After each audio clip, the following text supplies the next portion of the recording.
Alright, so this week I thought we'd venture into generating wood grains on logos, giving them a kind of an aged look, and yet keeping the graphics still editable just in case we need to make any further changes. And I have a logo here. You can see that it is in fact on its own layer against a white background. And I'm going to go ahead and create a layer mask on this layer by simply clicking on the layer mask icon here. And you can see by default it fills it with white, which reveals the entire graphic. And what I want to do is go into the filter menu. I want to make sure my foreground and background colors are set to their default black and white. And making sure that we're working directly on the layer mask, we're going to go into the filter menu and go to Render Fibers. And we'll get this fibers effect. I'm just going to leave it at the default 16:4, but I'm just going to click randomize a few times. Let's zoom out a little bit. Clicking randomize just redistributes the way the fibers is kind of configured in there.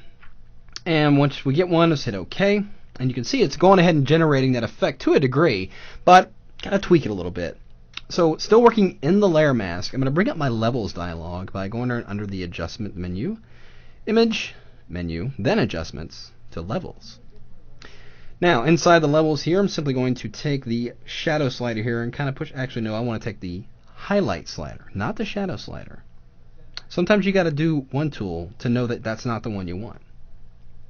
So over here with the highlight slider, I'm just going to push it over quite a bit till I get just a subtle hint of that wood grain coming through. It's almost just like it's been aged, but it's not too aged there, kind of like that. And that looks pretty good there. So once that's done, I'll simply hit OK. Now, we're almost there. You know, if you're having an aged wood grain, wood would have kind of a brownish color or something like that. So I'm going to highlight the background layer. And I'm going to go into my color picker and just click on it. Now I have a brown here, but let's go and choose something a little bit lighter. Perhaps like that. I'll hit OK. And with that set as my foreground color and highlighting the background layer, I'm just going to press Option Delete. That would be Alt Backspace on the PC. So we have a kind of a wood colored background, but we need to give it the grain that we gave this logo.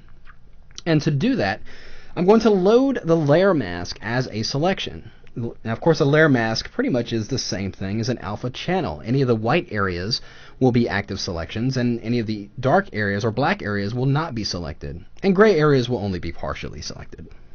So I'm just going to hold down my Command key or the Control key on a PC and click once on the layer mask icon. And there you can see it loads it as a selection. Now I'm still active on the background layer, on that background color layer, so that's what I'm working on with that selection.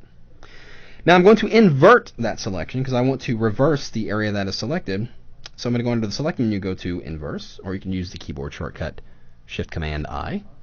That would be Shift Control I on a PC. Then I'm simply going to bring up my levels on this one. Actually, let's go ahead and use a levels adjustment layer. So I'm going to go into my adjustment layer menu, go to levels.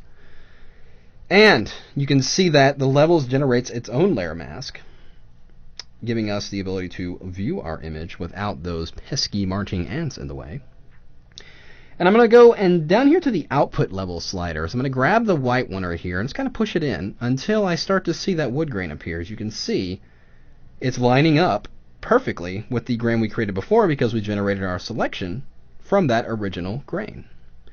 So I'm just going to push this in a little bit to enhance that grain effect. And once I'm done, I will hit OK. And there we have it. We've created an interesting wood grain effect.